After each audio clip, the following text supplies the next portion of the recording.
மருந்து என்பது நமது கலாச்சாரம். ஆகையால் நாம் உண்ணும் உணவை கொண்டே சில நோய்களை நம்மால் கட்டுப்படுத்த முடியும் என்கிறார் டாக்டர் கௌதமன் அவர்கள். நம் வீடியோலை நிகழ்ச்சியின் அடுத்த பகுதியாக வரவிருப்பது பல்லாண்டு வாழ்ந்திட.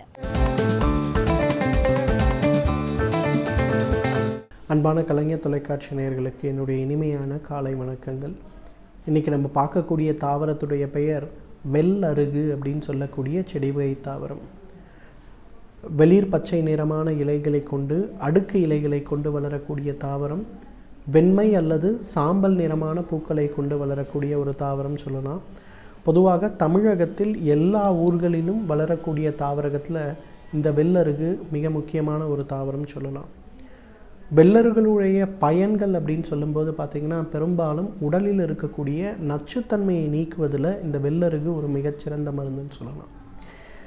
ஏன்னா இன்றைக்கு நச்சுத்தன்மை அப்படின்னு வரும்போது இன்றைக்கு உடலில் ஏற்படுகின்ற நிறைய வியாதிகள், பக்கவாதம் சம்பந்தப்பட்ட நோயாக இருக்கட்டும், இதய பாதிப்புன்னு சொல்லக்கூடிய ஹார்ட் அட்டாக் சம்பந்தப்பட்ட நோயாக இருக்கட்டும், ஏன் குழந்தைகளுக்கு ஏற்படுகின்ற ஆட்டிசம் சம்பந்தப்பட்ட நோய்கள், மூளை வளர்ச்சி பாதிப்புன்னு சொல்லுகின்ற செரிப்ரல் பால்சி சம்பந்தப்பட்ட நோய்கள், இது எல்லாமே வருவதற்கு காரணம் என்ன அப்படின்னு பார்த்தோம்னா, உடலில் அதிகமாக இருக்கக்கூடிய காப்பர் அப்படின்னு சொல்லக்கூடிய ஒரு உலோகத்துடைய அளவு, பாதரசத்துடைய அளவு, அதே போல் ஆர்சனிக் அப்படின்னு சொல்லக்கூடிய ஒரு பொருளுடைய அளவு, இந்த மூன்றும் உடலில் அதிகமாகும் போது என்ன ஆகுதுன்னா, அது செரிப்ரல் பால்சின்னு சொல்லக்கூடிய நோயையும் ஆட்டிசம் சம்பந்தப்பட்ட நோயையும் கொண்டு வருகிறது.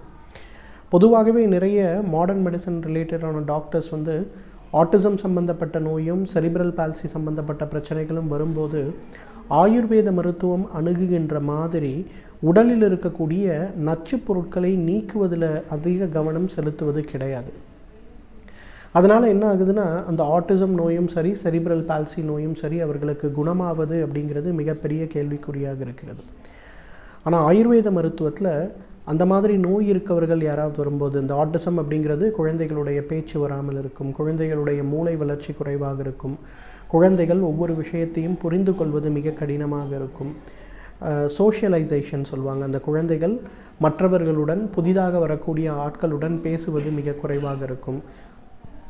இது எல்லாமே பார்த்திங்கன்னா ஆட்டிசத்துடைய ப்ராப்ளம். செரிப்ரல் பால்சின்னு வரும்போது கிட்டத்தட்ட இதே போல் சிம்டம்ஸ் இருக்கும். ஆனால் மைல்ட் ஸ்டோன்ஸ்னு சொல்லுவோம், அந்த குழந்தையுடைய வளர்ச்சி விகிதம் மிக குறைவாக இருக்கும். ஸோ இந்த குழந்தைகள் வரும்போது பாரம்பரிய மருத்துவத்தில் பார்த்திங்கன்னா பெரும்பாலான இடங்களில் முதலில் கொடுக்கக்கூடிய மருந்து எதுன்னு கேட்டிங்கன்னா இந்த வெள்ளருகு தான். இந்த வெள்ளருகுடைய குணத்தினால என்ன ஆகுதுன்னா, இரத்தத்தில் இருக்கக்கூடிய பாதரசத்துடைய அளவு, ஆர்சனிக்குடைய அளவு, அதை விட முக்கியமாக காப்பருடைய அளவு, இது மூன்றுமே குறையும் போது பார்த்திங்கன்னா அந்த குழந்தையுடைய மூளை வளர்ச்சி விகிதத்தில் நிறைய மாற்றங்கள் ஏற்படுவதை நம்ம பார்க்கலாம். ஏன்னா அதுதான் இன்றைக்கு மிகப்பெரிய சவாலாக இருக்கிறது. ஸோ உடலில் இருக்கக்கூடிய நச்சு பொருட்களை நீக்கக்கூடியதில் இந்த வெள்ளருகு ஒரு மிகச்சிறந்த மருந்து. ஒரு 200 மில்லி தண்ணீர், அதில் ஒரு தேக்கரண்டி இந்த வெள்ளருகுடைய சூரணத்தை இட்டு ஒரு தேநீர் காய்ச்சுவது போல் ஒரு 5 நிமிடம் அதை கொதிக்க வைத்து வடிகட்டி எடுக்கக்கூடிய அந்த ஒரு கஷாயத்தை அல்லது ஒரு தேநீரை காலை ஒரு முறை உணவுக்கு முன்பு, இரவு ஒரு முறை உணவுக்கு முன்பு அப்படின்னு எடுத்துக்கொள்ளும்போது பார்த்திங்கன்னா மிக வேகமாக உடலில் இருக்கக்கூடிய நச்சு பொருட்கள் குறைவதை பார்க்கலாம். உதாரணத்துக்கு சொல்லணும்னா, இன்றைக்கு சர்க்கரை நோய் வருகின்ற வாய்ப்பு நிறைய அதிகமாக இருக்கிறது. காரணம் என்ன? உடலில் இருக்கக்கூடிய நச்சு பொருட்கள். இன்றைக்கு உலகத்தில் இருக்கக்கூடிய எல்லா மருத்துவ முறையுமே ஒத்துக்கொள்ளுகிறது, நமக்கு உடலுக்கு தேவையை விட மிக அதிகமான நச்சு பொருட்கள், உலோகங்கள் கொண்டிருக்கக்கூடிய பொருட்களை நாம் உண்ணுவதால் நமக்கு மிகப்பெரிய அளவில் பாதிப்பு ஏற்படுகிறது அப்படிங்கிறத ஒத்துக்கொள்கிறார்கள். அந்த பாதிப்பை தடுப்பதற்கு, உடலில் இருக்கக்கூடிய நச்சு பொருட்களை வெளியேற்றுவதற்கு இந்த வெள்ளருகு ஒரு மிகச்சிறந்த பொருள். வெள்ளருகு பொதுவாக பார்த்திங்கன்னா பாரம்பரிய மருத்துவத்தில் குடல் சம்பந்தப்பட்ட நோய்களை நீக்குவதற்கு உபயோகப்படுத்தும். உதாரணத்துக்கு வாதம் சம்பந்தப்பட்ட இந்த கேஸ்ன்னு நம்ம சொல்கிறோம் இல்லையா, அந்த குடல் வாயு சம்பந்தப்பட்ட பிரச்சனைகளுக்கு, பசியின்மை சம்பந்தப்பட்ட கோளாறுகளுக்கு, செரிமானமின்மை சம்பந்தப்பட்ட கோளாறுகளுக்கு, அதைவிட மிக முக்கியமாக மூல நோய் சம்பந்தப்பட்ட கோளாறுகளுக்கு இந்த வெள்ளருகு ஒரு மிகச்சிறந்த மருந்து. வெள்ளருகிலிருந்து எடுக்கக்கூடிய கஷாயம் 1 லிட்டர் தண்ணீருக்கு 20 கிராம் வெள்ளருகு சூர்ணத்தை இட்டு கொதிக்க வைத்து 1/2 லிட்டராக குறைக்க வேண்டும். 1/2 லிட்டராக இருக்கக்கூடிய அந்த ஒரு கஷாயத்தை காலை ஒரு முறை, மதியம் ஒரு முறை, இரவு ஒரு முறை, 3 முறையும் உணவுக்கு முன்பு 20 மில்லி அளவுக்கு எடுத்துக்கொள்ளும் போது பார்த்திங்கன்னா மிக வேகமாக அந்த இடத்தில் இருக்கக்கூடிய அந்த வாயு சம்பந்தப்பட்ட பிரச்சனைகள் மறைந்து போகிறதா பார்க்க முடியும். நிறைய இடங்களில் ஈவன் சீன நாட்டில் பார்த்திங்கன்னா குறிப்பிட்ட மாகாணங்கள்லாம் இந்த வெள்ளருகு அங்கும் கிடைக்கக்கூடிய ஒரு பொருளாக இருக்கிறதுனால அதிக அசைவ உணவு சாப்பிடக்கூடிய நேரங்களில் அவங்க அந்த ஹாட் டீன்னு சொல்லுவாங்க. பொதுவாக நம்மள மாதிரி அதிகமாக தண்ணீர் குடிக்கக்கூடிய பழக்கம் அவர்களுக்கு கிடையாது. ஆனால் அந்த ஹாட் டீ குடிக்கக்கூடிய ஒரு பழக்கம் உண்டு. அந்த மாதிரி நேரங்களில் விருந்துகள்லாம் அவங்க என்ன பண்ணுறாங்கன்னா, நம்ம எப்படி ஒரு பெரிய பாத்திரத்தில் ஜீரகத்தை போட்டு கொதிக்க வச்சு அந்த ஜீரக தண்ணியை குடிக்கிறோமோ, அதே போல் அசைவ உணவுகள் கலந்த விருந்துகள் ஏற்படும் போது அவங்க என்ன பண்ணுறாங்கன்னா, ஒரு பெரிய பாத்திரத்தில் நிறைய இந்த வெள்ளருகை போட்டு கொதிக்க வைத்து அதிலிருந்து கிடைக்கக்கூடிய அந்த நீர் அதை ஒரு ஹாட் டீயாக அந்த உணவு பரிமாறும் ஆரம்பிக்கும் முதல் முடிவு வரை அதையே சாப்பிட்றதை நம்ம பார்க்க முடிகிறது. அதற்கு காரணம் என்னென்னா, அந்த வெள்ளருகு உடலில் இருக்கக்கூடிய நச்சுப் பொருட்களை நீக்குவது தான். வெள்ளருகுக்கு இருக்கக்கூடிய மிக முக்கியமான இன்னொரு குணம் என்னன்னு கேட்டிங்கன்னா, இரத்த குழாயில் இருக்கக்கூடிய சுருக்கங்களை அதே போல் அடைப்புகளை நீக்குவதில் இது ஒரு பெரிய பொருள்னு சொல்லலாம். இன்றைக்கு பார்த்திங்கன்னா 199 பேர் கஷ்டப்படக்கூடிய மிகப்பெரிய பிரச்சனை எதுன்னு கேட்டிங்கன்னா வெரிகோஸ் வெயின் மற்றும் வெரிகோஸ் அல்சர். இந்த வெரிகோஸ் வெயின் ஏற்படுவதற்கு காரணம் என்ன? இரத்த குழாய்களில் இருக்கக்கூடிய அடைப்பாக இருக்கலாம், அல்லது இரத்த குழாய்களுடைய தொய்வுத்தன்மைன்னு சொல்லக்கூடிய எலாஸ்டிசிட்டி குறைவதால் ஏற்படுகின்ற பிரச்சனையாக இருக்கலாம். இந்த இரண்டு பிரச்சனை ஏற்படும் போதும் மிகச் சுலபமாக பார்த்திங்கன்னா இந்த வெள்ளருகிலிருந்து எடுக்கக்கூடிய சூரணம் 20 கிராம் 1 லிட்டர் தண்ணீர் கொதிக்க வைத்து அரை லிட்டராக வடிகட்டி அதை காலை மதியம் இரவு 3 வேளை பிரித்து சாப்பிட வேண்டும். இந்த மாதிரி சாப்பிடுகின்ற ஒரு பழக்கத்தை ஒரு 3 மாத காலத்திலிருந்து 6 மாத காலம் வரை தொடர்ந்து உபயோகப்படுத்தும் போது பார்த்திங்கன்னா மிக வேகமாக அந்த இடத்தில் இருக்கக்கூடிய அடைப்புகள் நீக்கப்படுறதை நம்ம பார்க்கலாம். இன்றைக்கு என்ன பண்ணியிருக்காங்கன்னா, எய்ம்ஸ்ன்னு சொல்லி டெல்லியில் இருக்கக்கூடிய all India institute of medical சயின்சஸில் இந்த வெள்ளருகு கொடுப்பதற்கு முன்பு பின்பு அப்படிங்கிற 2 ஆராய்ச்சியுமே செய்து கொண்டு இருக்கிறார்கள்.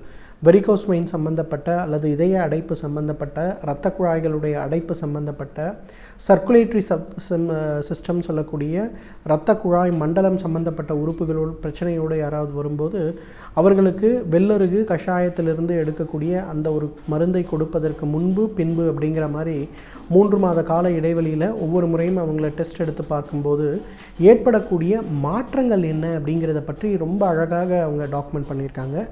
ஆரம்ப கட்ட ஆராய்ச்சி முடிவில் பார்த்திங்கன்னா இந்த வெள்ளருகிலிருந்து எடுக்கக்கூடிய அந்த ஒரு கஷாயத்தை ஒரு மருந்தாக ஒரு 3 மாத காலம் எடுத்துக்கொள்ளும் போதே 25% 49% வரை அந்த அடைப்புகளில் வித்தியாசம் இருக்கிறத பார்க்க முடியுது அப்படின்னு சொல்கிறாங்க. ஸோ அந்த அளவுக்கு வெள்ளருகு பார்த்திங்கன்னா வெரிகோஸ் வெயின், வெரிகோஸ் அல்சர் சம்பந்தப்பட்ட பிரச்சனைகளில் மிகப்பெரிய மருந்தாக இருக்கிறது.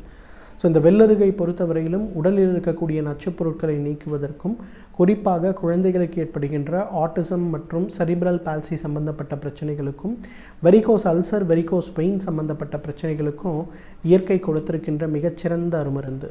தகுந்த மருத்துவ ஆலோசனையின் பேரில் சரியான முறைப்படி இதை நாம் உபயோகப்படுத்தினோமேயானால் நம்மாலும் பல்லாண்டு காலம் ஆரோக்கியமாக வாழ்ந்திட முடியும். எழுத்தாளர் மனுஷபுத்திரன் அவர்கள் நாள்தோறும் பல சமூக பிரச்சனைகளை நம் முன் எடுத்து வைக்கின்றார். அந்த வகையில் இன்று என்ன சமூக பிரச்சனை நம்மிடையே பேசி அதற்கு என்ன தீர்வு அளிக்கப் போகிறார் என்பதையும் பார்க்கலாம். நாம் விடையிலே வா நிகழ்ச்சியின் அடுத்த பகுதியாக வரவிருப்பது தேதும் நன்றும்.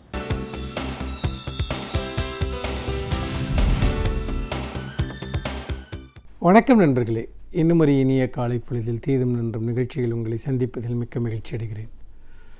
திரைப்படங்களில் அல்லது திரைப்பட காட்சிகளில் சிகரெட் பிடிப்பது போன்ற காட்சிகள் இடம்பெறுவது அல்லது மது அருந்துவது போன்ற காட்சிகள் இடம்பெறுவது தொடர்பான சர்ச்சைகள் நீண்ட காலமாக இருந்து கொண்டிருக்கின்றன. திரைப்படங்கள் தொடர்பான சட்டங்களில் என்ன வகையான மாற்றங்கள் கொண்டு வரலாம் என்கிற ஒரு விஷயத்தை அறிவதற்காக ஷியாம் பெனகல் அவர்கள் தலைமையிலான ஒரு கமிட்டி, ஒரு குழு அமைக்கப்பட்டது. அந்த குழுவினுடைய பரிந்துரைகள் முன்வைக்கப்பட்டிருக்கின்றன. அதில் ஒரு முக்கியமான ஒரு விவாதத்திற்குரிய ஒரு பரிந்துரை என்பது, திரைப்படங்களில் வரக்கூடிய இந்த சிகரெட் பிடிப்பது தொடர்பான காட்சிகளில் படத்தின் ஆரம்பத்தில் புகைப்பிடிப்பது உடல்நலத்திற்கு தீங்கானது என்று சொன்னால் போதும், இடையில் நாம் எப்பொழுதெல்லாம் சிகரெட் பிடிக்கிற காட்சிகள் வருகிறதோ அப்பொழுதெல்லாம் அத்தகைய ஒரு அறிவிப்பை நாம் வெளியிட வேண்டிய ஒரு அவசியம் இல்லை என்கிற ஒரு பரிந்துரையை ஷியாம் பெனகல் கமிட்டி அளித்திருக்கிறது. இதற்கு கடுமையான எதிர்ப்பு கிளம்பி இருக்கிறது. ஏனென்றால் புகைப்பிடிக்கிற பழக்கத்தினால் நுரையீரல் நோய் சார்ந்த தொற்று நோய்கள் அல்லது கேன்சர் மற்றும் பல்வேறு விதமான நோய்கள் பெருமளவில் அதிகரித்து வரக்கூடிய ஒரு சூழலில் இந்த அறிவிப்பை கைவிட வேண்டும் என்கிற ஒரு பரிந்துரையை ஏற்கவே இயலாது என்று பலரும் எதிர்ப்பு தெரிவித்து வருகிறார்கள். அப்படிப்பட்ட சூழ்நிலையில் இந்த பிரச்சனையின் பின்னால் இருக்கக்கூடிய அம்சங்களை நாம் சற்று கவனமாக பார்ப்போம். ஏனென்றால் புகைப்பிடித்தல் என்கிற இந்த தீமைக்கு எதிராக நாம் மிக கடுமையாக போராட வேண்டிய ஒரு இடத்தில் இருக்கிறோம். ஆனால் திரைப்படங்களில் அந்த வாசகங்களை மட்டும் காட்டுவது அதற்கு ஒரு தீர்வா என்கிற அடிப்படையில் நாம் இந்த பிரச்சனையை விவாதிக்கலாம் என்று தோன்றுகிறது. பொதுவாக ஒரு திரைப்படம் என்று வருகிற போது ஒரு திரைப்படத்தில் காய்க்கப்படுகிற காட்சிகள் அல்லது அந்த திரைப்படத்தில் முன்வைக்கப்படுகிற காட்சி தொகுப்புகள் என்பது சென்சாருக்கு பிறகு அது முழுமையாக பார்வையாளர்களிடம் வைக்கப்பட வேண்டும் என்பதுதான் அடிப்படையான கலை நியதியாக கருதப்படுகிறது. அப்படி இருக்கிற போது இடையிடையே இது போன்ற அறிவிப்பு வாசகங்களை வெளியிடுவது என்பது அந்த படைப்பினுடைய ஓர்மைக்கு எதிரான ஒன்று, அல்லது அந்த படைப்பின் மீது இடையில் செய்யப்படுகிற ஒரு குறுக்கீடு என்று கலைஞர்கள் பார்க்கிறார்கள். இப்போ உதாரணமாக நீங்கள் ஒரு புத்தகத்தை படிக்கிறீர்கள், ஒரு செய்தியை படிக்கிறீர்கள், அந்த செய்திக்கு கீழே ஏதோ ஒரு டிஸ்க்ளைமர் இருக்கிறது என்று வைத்துக்கொள்வோம். இந்த செய்திக்கு இன்னார் பொறுப்பு அல்ல, அல்லது இந்த செய்தி என்பது கேள்விப்பட்டதன் அடிப்படையில் செய்தி, இப்படி ஏதாவது ஒன்று. அதே போல் ஒரு கதை புத்தகத்தை படிக்கிறீர்கள், இந்த கதை புத்தகத்தில் இடம்பெற்றிருக்கக்கூடிய சம்பவங்கள் கற்பனை, இப்படியெல்லாம் அதற்குள் வாசகங்கள் இடம்பெறச் செய்தால் எப்படி இருக்கும் என்று நினைத்து பாருங்கள். அதுபோன்ற ஒரு பிரச்சனை தான் இந்த கலைப்படைப்புகள் தொடர்பான பிரச்சனைகளும் எழுகிறது. அப்படி இருக்கிற போது இதற்கு என்னதான் தீர்வு? இன்னொன்று, நீங்கள் அடிக்கடி உதாரணமாக ஒரு 20 இடங்களில் புகைப்பிடிக்கிற காட்சி வந்தால் 20 இடங்களிலும் அந்த வாசகங்களை நீங்கள் போடுகிற போது அந்த காட்சியின் மீது ஒரு கூடுதல் கவனம் ஏற்படுத்தப்படுகிறது. சர்வசாதாரணமாக கடந்து செல்லக்கூடிய ஒரு காட்சியை நாம் அதிக அழுத்தத்துடன் காட்டுவது போன்ற ஒரு தோற்றம் ஏற்படுகிறது. அதனால் இந்த ஷியாம் கமிட்டியினுடைய இந்த ஒரு பரிந்துரையை நாம் ஒரு உரிய முறையில் விவாதிப்பது நல்லது. மாறாக அதை கண்ணை மூடிக்கொண்டு எதிர்க்க வேண்டுமா என்கிற ஒரு கேள்வி எழுகிறது. பொதுவாக நாம் சிகரெட்டிற்கு எதிராக அல்லது புகைப்பிடிக்கிற பழக்கத்திற்கு எதிராக போராடுகிற போது இந்த சிகரெட் பெட்டிகளில் வாசகங்களை பெரிதாக அச்சிட்டு விட்டால் போதும், அல்லது திரைப்படங்களில் அந்த காட்சிகள் வருகிற போது அவற்றிற்கு எதிரே புகைப்பிடித்தல் தீமை என்ற வாசகத்தை போட்டுவிட்டால் போதும் என்று நான் நினைக்கிறோம். ஆனால் இதனால் நடைமுறையில் ஏதாவது பலன் ஏற்பட்டிருக்கிறதா என்று பார்த்தால் மிக மிகச் சிறிய அளவிலான விளைவைத்தான் அவை ஏற்படுத்தி இருக்கின்றன என்று சொல்ல வேண்டும். அப்படி பார்க்கிற போது இந்த புகைப்பிடிக்கிற பழக்கத்திற்கு பின்னால் பல்வேறு விதமான உளவியல் சார்ந்த பிரச்சனைகள் இருக்கின்றன. அவற்றை நாம் எப்படி எதிர்கொள்வது என்கிற ஒரு முக்கியமான கேள்வி எழுகிறது. ஏனென்றால் மிகச் சிறு வயதில் பலரும் புகைப்பிடிக்கிற பழக்கத்திற்கு ஆளாகிறார்கள். முக்கியமாக புகைப்பிடித்தல் என்பது ஒரு விதமான ஒரு ஹீரோயிசம் என்று அவர்களுக்கு சிறு வயதில் தோன்றுகிறது. அதாவது இந்த பியர் குரூப் ப்ரெஷர் என்று சொல்வார்களே, அதுபோன்ற தன்னுடைய சக மாணவர்கள் அல்லது சக இளைஞர்களை பார்த்து கற்றுக்கொள்வது என்பது. பிறகு நிறைய பேருக்கு அவர்கள் தங்களுடைய தனிமை உணர்ச்சியை குறைப்பதற்காக சிகரெட் பிடிக்கிற பழக்கத்திற்கு ஆளாகிறார்கள் என்று கூட ஒரு கருத்து இருக்கிறது. ஆனால் சிகரெட்டினுடைய அந்த தீமைகள் என்பது நமக்கு ஆழமாக கற்பிக்கப்படுகிறதா என்றால் இல்லை. ஏனென்றால் அதை பற்றிய பரவலான விழிப்புணர்வு சமூகத்தில் இல்லை என்று தான் சொல்ல வேண்டும். அப்படி இல்லாத போது அதை ஒரு சாதாரண பழக்கமாக கை கொள்ளக்கூடியவர்கள் பிறகு அதற்கு ஒரு அடிமையாகவே மாறிவிடக்கூடிய ஒரு சூழலை நாம் பார்க்கிறோம். அப்படி பார்க்கிற போது அவர்கள் உண்மையில் அதை ஒரு நாளைக்கு அவர்கள் இத்தனை சிகரெட்டுகள் பிடிக்க வேண்டும், இல்லாவிட்டால் அவர்களுக்கு ஏதோ ஒரு விதத்தில் ஒரு பெரிய பதட்டம் வந்துவிடக்கூடிய ஒரு சூழலை கூட நாம் பார்க்கிறோம். இன்றைக்கு பொது இடங்களில் சிகரெட் பிடிக்கக்கூடாது என்று தடை இருக்கிறது. ஆனால் அந்த தடையை நடைமுறையில் எங்குமே அமுல்படுத்த முடியவில்லை என்பதுதான் உண்மை. அப்படி இருக்கிற போது இது போன்ற செயல்கள், பொது இடங்களில் சிகரெட் பிடிக்காதே என்று சொல்வதோ, அல்லது இது போன்ற வாசகங்களை பெரிதாக காட்ட வேண்டும் என்று சொல்வதோ புகைப்பிடிக்கிற பழக்கம் உள்ளவர்களை எந்த விதத்திலும் மாற்றுவது கிடையாது. மாறாக நாம் திரும்ப திரும்ப சமூகத்திடம் எல்லா மட்டத்திலும் ஊடகங்கள் வழியாகவும் கல்வி அமைப்புகள் வாயிலாகவும் நேரடியாக மக்களிடமும் இந்த புகைப்பிடிப்பதனுடைய ஒரு அபாயங்கள் என்ன என்பதை விரிவாக எடுத்துச் சொல்ல வேண்டும். இந்த பிரச்சாரத்திற்காக அரசு மிகப்பெரிய அளவிற்கு அவர்கள் பணத்தை செலவிட வேண்டும். இன்னும் சொல்லப்போனால் சிகரெட் மூலமாக பெறக்கூடிய வரி, அந்த வரியினுடைய பெரும்பகுதியை இந்த விழிப்புணர்ச்சிக்காக அரசு செலவிட வேண்டும். அப்படி செலவிட்டால் புதிதாக புகைப்பிடிக்கிற பழக்கத்திற்கு ஆளாகிறவர்கள் அந்த பழக்கத்திலிருந்து அவர்கள் விடுபடுவதற்கான ஒரு சூழல் ஏற்படும். அதே போல் அதை பற்றிய எச்சரிக்கை என்பது இந்த புகைப்பிடிக்க பழக்கத்திற்கு மிக கடுமையாக ஆட்பட்டிருக்கக்கூடியவர்கள் கொஞ்சம் கொஞ்சமாக அதிலிருந்து தங்களை விடுவித்துக் கொள்வதற்கும் வழி ஏற்படும். மனமாற்றம்தான் ஒரு விஷயத்தில் அல்லது விழிப்புணர்ச்சி தான் ஒரு விஷயத்தில் உண்மையான மாற்றத்தை கொண்டு வரும். மாறாக விழிப்புணர்ச்சிக்கான விஷயங்களை நாம் போதுமான அளவிற்கு செய்யாமல் நாம் இதுபோன்ற விஷயங்களை செய்வது என்பது ஆபத்தான ஒன்று. வீடுகளில் கூட இந்த புகைப்பிடிக்கிற பழக்கம் பற்றி ஒரு விழிப்புணர்வு இல்லை என்பதுதான் உண்மை. ஏனென்றால் ஒரு வீட்டில் ஒரு நபர் புகைப்பிடிக்கிறார் என்று சொன்னால் அந்த புகைப்பிடிக்கிற நபரை மட்டுமல்ல, அந்த வீட்டில் இருக்கக்கூடிய எல்லோரையுமே அந்த புகை தாக்குகிறது. அப்படி இருக்கிற போது ஒரு நபர் வீட்டிற்குள் புகைப்பிடிக்கிற போது அந்த வீட்டில் இருக்கக்கூடிய மற்றவர்கள் அதற்கு கடுமையான எதிர்ப்பை தெரிவிக்க வேண்டும். அந்த வீட்டிற்குள் இருந்து ஒருவர் புகைப்பிடிக்க கூடாது என்கிற ஒரு எதிர்ப்பை அவர்கள் பதிவு செய்ய வேண்டும். அதற்கான உரிமை தங்களுக்கு இருக்கிறது என்று அவர்கள் நம்ப வேண்டும். இப்படி எல்லா விதத்திலும் ஒரு ரெசிஸ்டன்ஸ் என்பதை உருவாக்கினால்தான் அது நம்முடைய இந்த புகைப்பிடிக்கிற பழக்கம் என்கிற மிகப்பெரிய அபாயத்திலிருந்து நம்மை காப்பாற்றும் என்று எனக்கு தோன்றுகிறது. அதோடு மட்டுமல்லாமல் மிகச் சிறு வயதிலிருந்தே இந்த புகைப்பழக்கத்தினுடைய தீமைகளை மிக விரிவாக குழந்தைகளுக்கு கற்றுக் கொடுக்க வேண்டும். அது ஒரு ஸ்டைல் அல்லது அது ஒரு மோஸ்தர் அல்ல, ஒரு நாகரிகம் அல்ல, மாறாக அது நம்மை நாமே ஒரு மரணத்திற்கு இட்டு செல்லக்கூடிய ஒரு விஷயம் என்பதை சிறுவர்களிலிருந்தே நாம் புரிய வைக்க வேண்டும். ஏனென்றால் நிறைய பேர் என்ன நினைக்கிறார்கள் என்றால், சிறு குழந்தைகளிடம் இதையெல்லாம் பற்றி பேச வேண்டிய அவசியம் இல்லை என்று நினைக்கிறார்கள். ஆனால் சிறு குழந்தைகளிடம் தான் அதை பற்றி பேச வேண்டும். பாலியல் கல்வியை பற்றியோ அல்லது போதைப்பொருள் பழக்கத்தை பற்றியோ சிகரெட் பிடிக்கிற விஷயங்களை பற்றியோ எல்லாம் சிறுவயதிலிருந்து நான் கற்றுக் கொடுத்தால்தான் நாம் குழந்தைகளை இதிலிருந்து காப்பாற்ற முடியும். ஏனென்றால் இந்த ஊடகச் சூழலில், ஊடகங்கள் பல்கி பெருகி இருக்கக்கூடிய சூழலில் நிறைய விஷயங்களை குழந்தைகள் தாமாக கற்றுக்கொள்கிறார்கள். அதை பற்றிய விழிப்புணர்வு இல்லாமலேயே அந்த வலைக்குள் சென்று விடுகிறார்கள். அப்படி இருக்கிற போது அதற்கு எதிரான நம்முடைய போராட்டம் என்பது மிக ஆழமானதாக இருக்க வேண்டும், விரிவானதாக இருக்க வேண்டும், தொடர்ச்சியானதாக இருக்க வேண்டும். அப்பொழுதுதான் நாம் இந்த போன்ற தீமைகளிலிருந்து காப்பாற்ற முடியுமே தவிர புகைப்பிடிப்பது தீங்கானது என்கிற ஒற்றை வாசகத்தோடு நம்முடைய பொறுப்புகளை நாம் முடித்துக்கொள்ள முடியாது என்று சொல்லி மீண்டும் இன்னும் ஒரு புதிய சிந்தனையோடு உங்களை சந்திக்கிறேன். நன்றி, வணக்கம். இன்று எந்த துறையை சேர்ந்த வல்லுநர் அவர் கடந்து வந்த பாதையை நம்மிடையே பகிர்ந்து கொள்ள போகிறார் என்பதை பார்க்கலாம். நம் விடையிலே வானிகழ்ச்சியின் அடுத்த பகுதியாக வரவிருப்பது சிறப்பு விருந்தினர் பகுதி.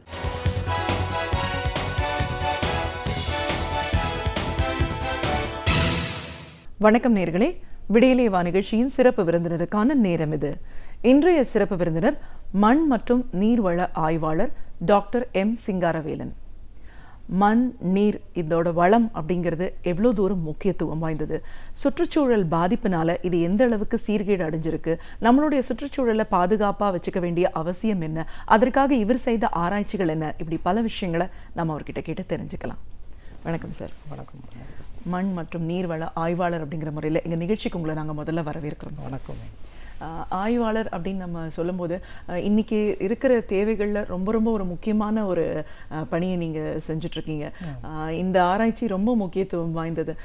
இந்தியா மாதிரியான ஒரு விவசாய நாடு அப்படின்னு நம்ம சொல்லும்போது அதில் வளமான விஷயங்கள் அப்படின்னா மண் வளம் இருக்கணும், நீர் வளம் இருக்கணும். இதெல்லாம் இருந்தால் மட்டும்தான் எல்லா வகையான ஒரு சாகுபடியும் நல்ல முறையில் நம்ம பண்ண முடியும். அப்படின்னும் போது இன்னைக்கு எந்த அளவுக்கு மண் பாதிக்கப்பட்டிருக்கு, நீர் ஆதாரம் குறைஞ்சிருக்கு அப்படின்னும் போது இதுக்கெல்லாம் முக்கிய காரணமா நம்மளோட சுற்றுச்சூழல் அமைஞ்சிருக்கு. வனங்களை நம்ம நிறைய அழிச்சிட்டோம்.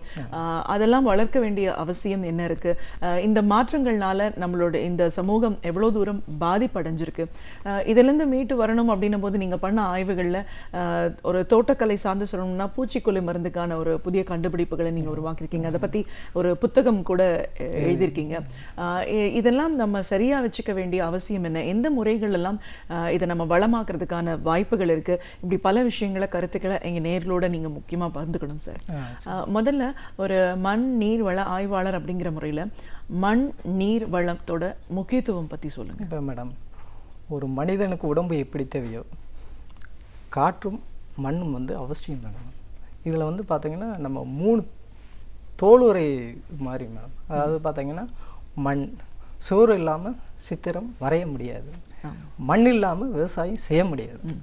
இந்த மண்ணை வந்து பார்த்தீங்கன்னா நம்ம உடம்புக்கு எவ்வளோ மெருகேற்றுறோமோ மண்ணையை மெருகப்படுத்தினா வளத்தை வந்து அடையலாம். இதில் வந்து ஒன்று பார்த்தீங்கன்னா மண்ணை வந்து இன்னைக்கு வந்து மண்ணில்லா விவசாயம்னு ஒரு டெக்னாலஜி புதுசாக கொண்டு வந்திருக்காங்க.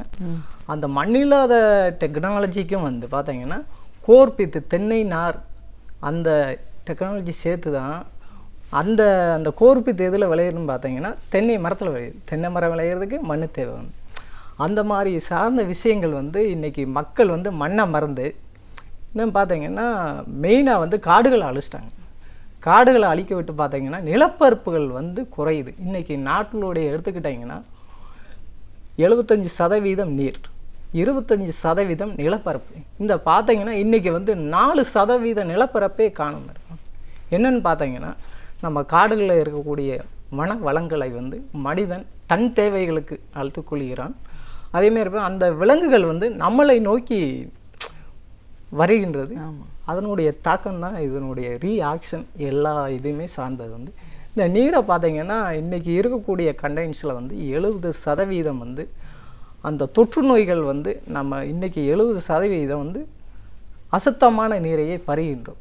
அந்த பருகிற்கு காரணம் காடுகளை அழித்தோம், மண் வளத்தை வந்து பார்த்திங்கன்னா மேடம், அதாவது பலவிதமான கெமிக்கல்களை இன்றைக்கி நம்ம போடக்கூடிய துணிகளுக்கு போடக்கூடிய டிடர்ஜென்ட் சோப்புகள் மற்றும் பல வகையான ஷாம்புகள், வாசனை பொருட்களை நம்ம நீரோட கலந்து மண் வளத்தை வந்து சீரழிக்கணும். அந்த மாதிரி தான் இந்த மண் வளம் கருறதுக்கு காரணம் வந்து. இதில் நம்ம மீண்டும் தாக்கம் எடுக்கணும்னால் மண் வளத்தை தூய்மையாக பராமரிக்க வேண்டும். கண்டிப்பாக சார். இப்போது அதை பற்றி பேசும்போது எந்த அளவுக்கு ஒரு மண்ணும் நீரும் வந்து மாசுபட்டிருக்கு, பாதிப்படைஞ்சிருக்குன்னு நீங்கள் சொல்லும் போது தெரியுது. இதை நம்ம பல காலங்களாக தொடர்ந்து நம்ம செஞ்சிட்ருக்கிறதுனால இந்த நிலைப்பாடு இருக்குன்னு நம்ம பார்க்குறோம். இதுலேருந்து மீட்டு கொண்டு வரணும் அப்படின்னும் போது நம்ம எங்கேருந்து இதை ஆரம்பிக்கணும் சார்? இதை வந்து பார்த்திங்கன்னா மேடம், நம்ம வீட்டில் இருந்து ஆரம்பிக்கணும். எடுத்துக்கிட்டிங்கன்னா ஒவ்வொரு மனிதனும் ஒவ்வொரு மரங்களை வளர்க்க வேண்டும். சின்ன வீட்டுதாக இருந்தாலும் இன்றைக்கி வீட்டு தோட்டம்ங்கிறது ஒரு பிரபலம் ஆகிக்கிட்டு வருது. ஒரு சின்ன குழந்தைகளுக்கு நம்மளுக்கு வந்து முந்தைய அந்த காலத்தில் கிணறு கொண்டு போய் காமிச்சோம். வந்து இன்றைக்கி வெறும் பாட்டில் வச்சு இதான் ஏன் தண்ணி, அந்த நிலைமைக்கு வந்து நாம் இன்றைக்கி வந்து ஆளாகிட்டோம். என்னென்னு பார்த்தீங்கன்னா இன்றைக்கி சின்ன வேஸ்ட்டு பாட்டில் எடுத்து ஒரு மண்ணை போட்டு ஒரு செடியை வளர்த்தோம்னா அவங்களுக்கு மனம்லாம் நம்ம வந்து நல்லா டேலண்ட் ஆகும். அது பார்த்திங்கன்னா அந்த செடி ஆடுற அசைவை வச்சு அவங்க ஒரு இது மாதிரி பண்ணி இன்றைக்கி காம்பினேஷன், அதாவது சில ரிசார்ட்டுகளுக்கு எதுக்கு போகிறோம், மன அமைதி வேண்டுங்க, அந்த செடிகளை பார்த்து நம்மளுடைய மன வளர்ச்சி. இதேமாரி மண் வள பாதுகாப்புக்கும் இது வந்து பொருந்தும் மேடம். இது வந்து வீட்டு தோட்டத்தோடைய கணக்கு வந்து. இதில் பார்த்தீங்கன்னா நம்ம நீரை வந்து எவ்வளோக்களவு நம்ம அத்தியாவசிய தேவைகளை வந்து நீரை வந்து குறைச்சிக்கணும் மேடம். ரொம்பையும் வந்து வேஸ்ட் பண்ணக்கூடாது. வந்து அந்த மாதிரி தான் இது பண்ணணும் மேடம். ஓகே. இப்போது சுற்றுச்சூழல் பார்க்கும்போது பெரிய அளவில் ஒரு பாதிப்பு ஏற்படுது அப்படிங்கும்போது நம்ம வீட்டில் இருந்து தான் தொடங்கணும்னு நீங்கள் சொல்லியிருக்கீங்க. நம்ம இன்னைக்கு இந்த குப்பைகளை கையாளுற விதத்துலேயும் நிறைய சீர்கேடு இருக்குன்றது நம்ம சொல்கிறத பார்க்குறோம். நம்ம கழிவுகளை அகற்றுதலையும் நிறைய பிரச்சனைகள் இருக்கு. இப்போ சுற்றுச்சூழல் மாசுபடுறதுனால என்ன மாதிரியான ஒரு விளைவுகள் ஏற்படுது? இப்போ பார்த்தீங்கன்னா மேடம், உலக நாடுகள் லெவலில் எடுத்துக்கிட்டிங்கன்னா மேடம், 1954 ஜப்பான் தீவு கடலில் வந்து கீமாஸுங்கிற ஒரு பாதரசம், அந்த பாதரசம் உண்ணக்கூடிய மீன்கள் வந்து பார்த்திங்கன்னா இறந்துருச்சு. அந்த மீனை சாப்பிட்ட மனிதர்கள் ஒரு 20,000 பேர் மேடம். அதில் வந்து 900 பேர் வந்து இறந்துட்டாங்க. என்னென்னு பார்த்தீங்கன்னா அந்த கீமாஸுங்கிற பாதரச அமிலம் சாப்பிட்டதுனால பார்த்திங்கன்னா 20,000 பேருக்கு நரம்பு தளர்ச்சி நோய்கள். இந்த மாதிரி வந்து நம்ம நீர்நிலையை மாசுபடுத்துகிறோம். என்னென்னு பார்த்தீங்கன்னா கடலில் கொண்டு போய் இந்த கெமிக்கல் கண்டெய்னர் கலந்தனால இந்த மாதிரிப்பட்ட விளைவுகள் வந்து நம்ம சந்திச்சுக்கிட்டு இருக்கோம் மேடம். வீட்டில் வந்து பார்த்திங்கன்னா மேடம், அதில் உடைய பிளாஸ்டிக் கழிவுகள், அதாவது மக்கும் குப்பைகள், மக்காத குப்பைகள், 2 தொட்டிகளை வந்து தனித்தனியாக வச்சுக்கணும். பிளாஸ்டிக் கவரை வந்து ஒரு கூடையில் வந்து போட்டுடணும். அதே மாதிரி மற்ற கழிவுகள், மக்கக்கூடிய கழிவுகள், அதே மாதிரி டீ வேஸ்ட்டு, முட்டையோடு, அதை வந்து ஒரு 3 பிரிவாக பிரிச்சுக்கணும். இதில் என்ன பார்த்தீங்கன்னா இந்த பிளாஸ்டிக் கழிவுகளை வந்து முறையாக அவங்க வரக்கூடிய ஆள்கள்கிட்ட வந்து கொடுத்துக்கணும். இந்த நம்ம கிடைக்கக்கூடிய டீ தூள், முட்டையோடு, இதை வந்து நம்ம இயற்கை உரமாக வந்து மாற்றிக்கலாம். இந்த இயற்கை உரமாக மாற்றிக்கிட்டு வீட்டிலுடைய தோட்ட செடிகளுக்கு அதை வந்து உரமாக மாற்றி அதனுடைய வளர்ச்சிக்கு நம்ம பயன்படுத்தலாம். இன்னொரு வேஸ்ட்டு பேப்பர்களை வந்து நம்ம அதை வந்து நல்லா ஊற வச்சு அதை ஒரு ஃபண்டமெண்டலாக வச்சுக்கணும் மேடம். வச்சுட்டு வீட்டு தோட்ட செடிகள் இருக்கலாம் மேடம், அதுக்கு வந்து மேலே விரித்து விட்டிங்கன்னா ஈரப்பதத்தை வந்து தாங்கும் மேடம். செடிகள் வந்து நீங்கள் 10 நாளைக்கு ஒரு தண்ணி ஊற்றினா போகணும். இந்த வேஸ்ட் கழிவேஜில் வந்து சொல்கிறக்கூடிய முறைகள் வந்து இந்த பாதுகாப்பு முறைகளை பயன்படுத்தினாங்கன்னா எல்லாத்துக்கும் நல்லது, சுற்றுச்சூழலுக்கும் நல்லது. இப்போது தோட்டம் அப்படின்னு நம்ம சொல்லும்போது ஒரு தோட்டக்கலை சார்ந்த ஒரு ஆய்வுகளும் நீங்கள் பண்ணியிருக்கீங்க. பொதுவாக அந்த பூச்சிக்கொல்லி இயற்கை பூச்சிக்கொல்லி மருந்துகள் அது கண்டுபிடிப்பேன். ஒரு தோட்டம் பராமரிப்பு அப்படின்னு வரும்போது நம்ம என்னெல்லாம் பண்ணணும், இந்த கண்டுபிடிப்பு எவ்வளோ தூரம் ஒரு பயனுள்ளதாக இருக்குது? இப்போ வந்து மேடம் தோட்டம் இதில் எடுத்துக்கிட்டிங்கன்னா பார்த்தீங்கன்னா ரசாயன ஃபெர்டிலைசர் வந்து குயிக்காக கொடுக்கும். வந்து நம்ம வந்து ஆங்கில மெடிசன் மருந்து ஒரு தலைவலிக்குதுன்னா ஆங்கில மருந்து சாப்பிட்டோமே உடனே தலைவலி விட்டுரும். இதில் வந்து பார்த்தீங்கன்னா நம்ம இயற்கையான பூச்சிக்கொல்லி மருந்துகளை யூஸ் பண்ணோம்னா சுற்றுப்புற சூழல் வந்து நல்லா இருக்கும் மேடம். வந்து என்னென்னு பார்த்தீங்கன்னா ஒரு நானே மருந்து தயார் பண்ணது வேப்பங்கொட்டை கரைசல் மேடம். இதில் வந்து பார்த்தீங்கன்னா சுட்ட சுண்ணாம்பு கல் மேடம். இதில் வந்து பார்த்தீங்கன்னா ஒரு 10 லிட்டர் தண்ணியில் வந்து 1 கிலோ வேப்பம் புண்ணாக்கு ஊற வச்சு அதை ஃபில்ட்ரேட் பண்ணிடணும். ஃபில்ட்ரேட் பண்ணி அதில் கிடைக்கக்கூடிய சாறுகளை வந்து அந்த 1/4 கிலோ சுட்ட சுண்ணாம்புக்கல் கிளிஞ்சல்னு சொல்லுவாங்க மேடம், அதில் ஊற போட்டு அதை ஃபில்ட்ரேட் பண்ணி 10:1 அதாவது 1 லிட்டருக்கு 10 லிட்டர் தண்ணி கலந்து எல்லா கிராஃபுக்குமே தோட்டக்கலை அனைத்து கிராஃபுகளுக்குமே அடித்தோம்னால் வந்து வாடை வீசாது மேடம். மற்ற நம்ம வந்து பார்த்திங்கன்னா தோட்டத்து வயலில் பார்த்திங்கன்னா ரோக்கர், மாலித்தியான், எண்டசல்ஃபான் இந்த மாதிரி அடித்து காய்கறியை 3 நாளைக்கும் சாப்பிட முடியாது. இந்த ஃபெர்டிலைசர் நம்ம மருந்து அடித்தோம்னா நீங்கள் உடனடியாக கழுவி அப்படியே நம்ம சாப்பிட்டுக்கலாம். இதுதான் மேடம்.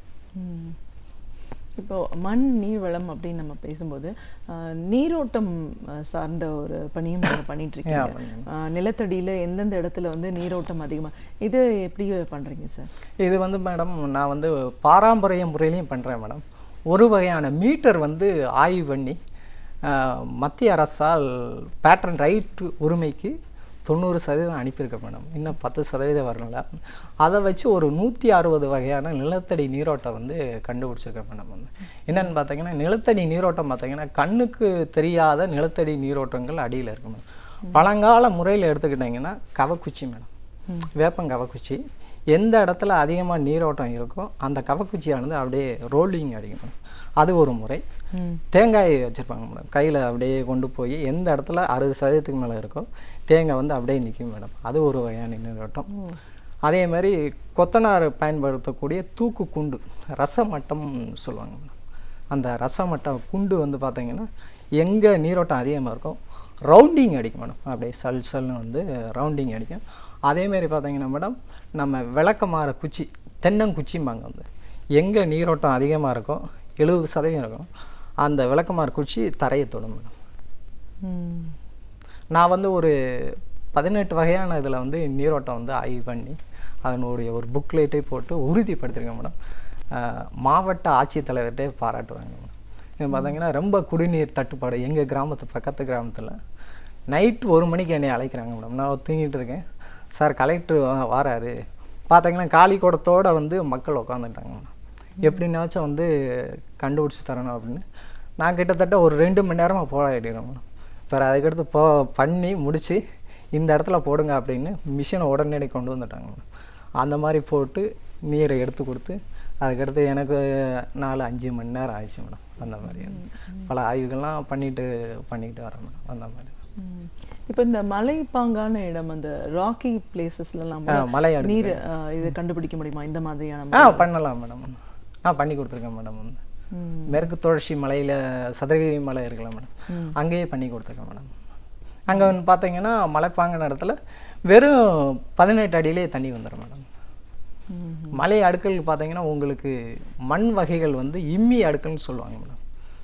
மண் வகையில் எடுத்துக்கிட்டிங்கன்னா கிட்டத்தட்ட இம்மி வகைகள் எடுத்துக்கிட்டோம்னா 2612 வகையான மண் இம்மிகள் கண்ணுக்கு தெரியாத மண் உருவ அமைப்புகள்னு சொல்லுவாங்க மேடம். அந்த வகையான மணல்கள் இருக்கனால மலை சார்ந்த இடத்துல வந்து பார்த்தீங்கன்னா மலை சார்ந்த இடத்துல வந்து என்னென்ன குரோமிங் அதாவது என்னென்ன கிராஃப் மற்ற மரஞ்செடிகள்லாம் அதிக வளர்ச்சி வர்றதுக்கு காரணம் இதுதான் மேடம். வாய்க்கால்கள்லாம் வற்றி போகணும் பார்க்குறோம், ஆறுகள்லையும் தண்ணி இல்லைன்னு.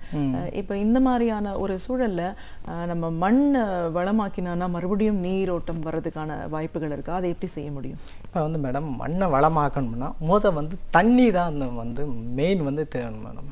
இப்போ ஒரு போர்வெல்லே போடுறோம் மேடம், ஒரு தோட்டத்திலே போட்டோம்னா அதாவது பக்கத்தில் வந்து ஒரு சின்ன குளம் மாதிரி வெட்டணும் மேடம். எப்படின்னு பார்த்தீங்கன்னா 6க்கு 6 4 சைடுமே வெட்டி 6 கீழே வந்து குழி வந்து இதில் பார்த்தீங்கன்னா 1.5 வந்து ஆற்று மணல், அதுக்கடுத்து 1.5 வந்து கறி தூசிம்பாங்க, அதுக்கடுத்து 1.5 வந்து கூழாங்கல், அதுக்கு மேலே வந்து ஆற்று மணல் இந்த போர் பக்கத்தில் போட்டு அந்த வரக்கூடிய மழை நீரை இந்த இதில் ஜாயின் பண்ணாங்கன்னா நீர் எங்கே போர் போட்டிருக்குமோ அந்த இடத்துல செறிவூட்டம் கொடுக்கும் மேடம்.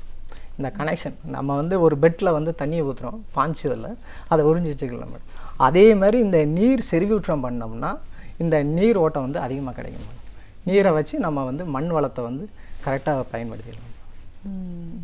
இப்போ எப்போல்லாம் போர் அந்த மாதிரிலாம் நம்ம போடுறோமோ அது பக்கத்துலேயே இந்த மாதிரியான கண்டிப்பாக அதை செய்யணும் மேடம். வீட்டில் போட்டாலும் சரி, நீங்கள் எங்கே போட்டாலும் சரி, பர்தன் வந்து இதை வந்து பண்ணி ஆகணும் மேடம். இன்றைக்கி வந்து பார்த்திங்கன்னா நிலத்தடி நீர் கம்மியாகிறதுக்கு காரணம் காடுகளை அழித்து நம்ம வெப்பநிலை அதிகமாக்கிறதுனால நீர் மட்டும் வந்து குறைஞ்சிக்கிட்டே போகுது மேடம். இப்போ இந்த மறுபடியும் வந்து காடுகளை உருவாக்கணும் அப்படின்னா இந்த மரம் வளர்க்கணும் அப்படிங்கிறது பொதுவான ஒரு கருத்து எல்லாரும் சொல்கிறத பார்க்குறோம். இதை சார்ந்து நம்ம என்ன ஒரு தனி மனிதனாக என்ன பண்ண முடியும்? தனி மனிதன் மேடம் நம்ம தோட்டத்திலே எடுத்துக்கணும். ஒரு எடுத்துக்காட்டில் சொல்கிறேன் மேடம். தோட்டத்தில் வந்து நம்ம எல்லா வகையான மரங்களையும் நட்ட வேண்டும். நம்ம சூழ்நிலைக்கு தக்கன நம்ம ஏரியாவில் என்னென்ன மரம் வளரும் அந்த மாதிரி காடுகளை வந்து வச்சுக்கிட்டு பல்லுயிர் பெருக்கும் எல்லா உயிரினங்களும் உள்ளே வந்து, அதாவது உயிரினங்கள் இருந்தால் தான் மனிதனும் வாழ முடியும் மேடம். அந்த உயிரினங்கள் வந்து நீங்கள் மரம் வச்சுட்டிங்கன்னா ஆட்டோமேட்டிக்காக எல்லா உயிரினம் வந்துடும் மேடம். அந்த உயிரினம் வந்தோடனே நம்மளும் காடு வளர்த்துறோம், நம்மளை பார்த்து மற்ற ஆட்கள் வந்து காடுகளை வளர்ப்பாங்க. அதனால் எல்லாமே காடுகளை ஒரு தனி மனிதன் பண்ணால் தான் மற்ற ஆட்கள் அப்படியே தொடர்ச்சியாக ரொட்டேஷன் வந்து வருவாங்க. டாக்டர் ஏஜிபி அப்துல் கலாம் ஒரு சின்ன ஒரு கவிதை சொல்லியிருக்காரு, அதையும் நான் சொல்லிடுறேன் மேடம். மரம் வளர்க்கவில்லை அணிலும் வரவில்லை, மரம் வளர்த்தேன் அணிலும் திரும்ப கிடைத்தது. இந்த மாதிரியான ஒரு சின்ன இப்போது தோட்டம் அப்படின்னு சொல்லும்போது இப்போ எல்லாமே ரொம்ப சென்னை மாதிரியான நகர்ப்புறங்களில் பார்த்தீங்கன்னா அப்பார்ட்மெண்ட் அந்த மாதிரியான ஒரு சூழல் தான் இருக்குது. மண்ணையே நம்ம சரியாக பார்க்க முடியல, எல்லாம் கான்க்ரீட் அப்படிங்கிறத பார்க்குறோம். இப்போ வீட்டுக்குள்ளேயே சின்ன அளவில் நம்ம வந்து ஒரு தோட்டம் அமைக்கணும் அப்படின்னா எதெல்லாம் நம்ம வந்து பயிர் செய்யலாம்?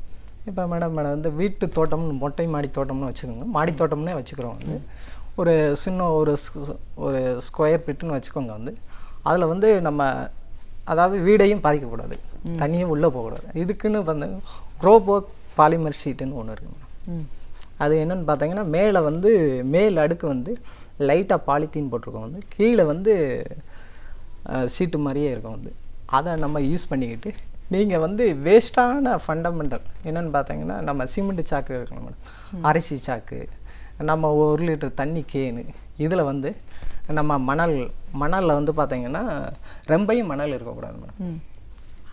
25% குப்பை, 25% மக்கிய குப்பை, ஒரு மண், இந்த மாதிரி நல்லா கலந்துக்கணும்.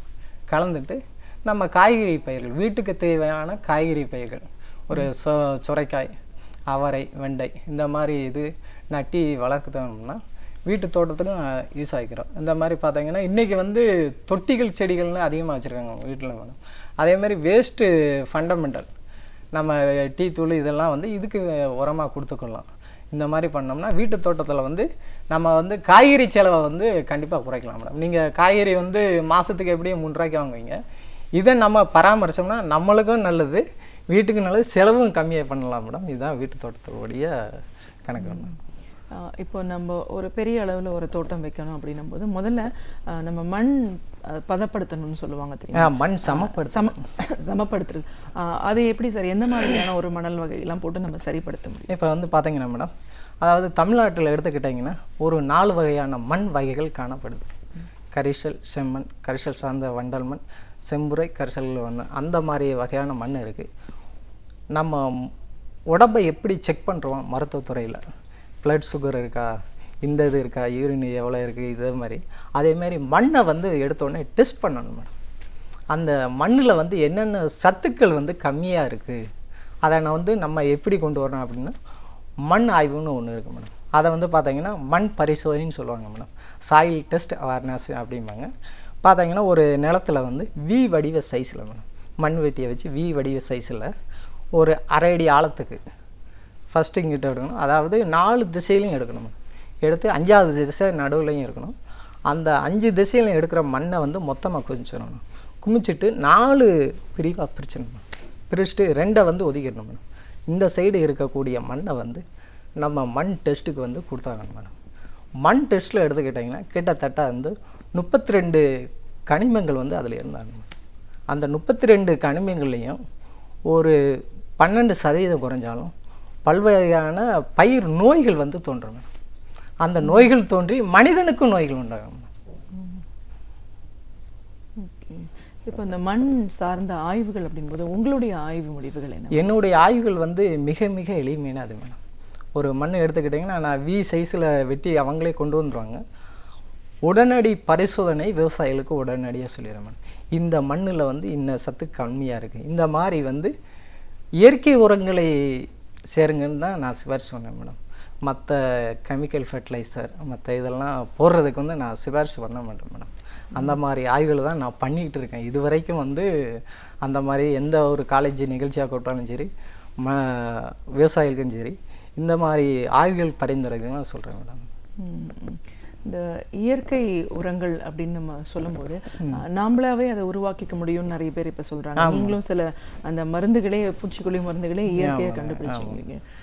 இயற்கை உரங்கள் தயாரிக்கிற முறை சொல்லுங்கள். இயற்கை உரங்கள்லாம் மேடம் நம்ம சாதாரண ஃபண்டமெண்டல் எடுத்துக்கோங்க. வெங்காயத்தோல், முட்டை ஓடு, டீ தூள் மேடம். இப்போ வந்து வீட்டில் கிடைக்கக்கூடிய ஒவ்வொரு மனிதன் எப்படி தயாரிக்கலாம் நான் அதை சொல்லிடுறேன் மேடம். இப்போ முட்டை ஓடு இருக்கலாம் மேடம், ஒரு 10 ஓடாக சேர்த்துக்கோங்க. சேர்த்துட்டு வெங்காயத்தோடு இருக்கலாம் மேடம். அதுக்கடுத்து பார்த்தீங்கன்னா நம்ம டீ தூள் இதையும் நல்லா மிக்ஸ் பண்ணிக்கிட்டிங்கன்னா அதுவே ஒரு இயற்கை உரம் மேடம். வீட்டுக்கு தேவையான காய்கறிக்கு போட்டுக்கலாம். இதே மாதிரி இயற்கை உரங்கிறது விவசாய லெவலில், இது நான் சொன்னது வந்து வீட்டுக்கு, இது விவசாயிகள் பண்ண விட்டு ஆட்டு எரு, தொழு உரம், அதே மாதிரி இலை சருகுகள், அதை வச்சு அவங்க வந்து இயற்கை உரம் தயார் பண்ணிக்கலாம். அதான் வந்து இயற்கை உரங்கள். அதை வந்து செடிகளுக்கு போட்டுக்கலாம். பயிர்கள் வளர்ச்சி வந்து நல்லா இருக்கும் மேடம். உடனே பயிர் வளர்ச்சி வந்து இயற்கை உரத்துக்கு கிடைக்காது மேடம். படிப்படியாக தான் கொஞ்சம் கொஞ்சமாக அப்படியே சேர்த்துக்கிடுவோம். அதே மாதிரி இயற்கை உரங்களை போடுறதுனால மண்ணுடைய நுண்ணுயிர்கள் வளர்ச்சி வந்து அதிகமாக இருக்கும். நுண்ணுயிர் இருந்தால் தான், ஒரு மண்ணில் இருந்தால் தான் அதோட சத்துக்கள் வந்து நிலைநிலையாக படிப்படியாக உயரக்கூடிய வாய்ப்பு உண்டு. முக்கால்வாசி உப்பு தனியாக காரணம் என்னன்னு பார்த்தீங்கன்னா மேடம், யூரியா உப்பு கண்டெய்னை வந்து நம்ம சேர்த்து வந்து நிலத்தடி நீரில் 45% இன்றைக்கி உப்பு தண்ணியை வாங்கிட்டோம் மேடம். அங்கே வந்து ஒரு நுண்ணுயிர் கலைஞ்சிச்சின்னா என்ன மேடம் இருக்குது? இப்போ அந்த நுண்ணுயிர் வளர இடத்துல மண்ணை தோண்டி பார்த்தீங்கன்னா மண்புழுவும் இருக்கும் மேடம். மண்புழு இருந்துச்சுன்னா அந்த மண்ணை வந்து தொலையிட்டு அதை கூடிய வரக்கூடிய கழிவுகளை வெளியேற்றி மண்ணுக்கு காத்தோட்டம் அதிகமாகிடுச்சுன்னா பயிர்கள் வளர்ச்சி வந்து அதிகமாக இருக்கும்.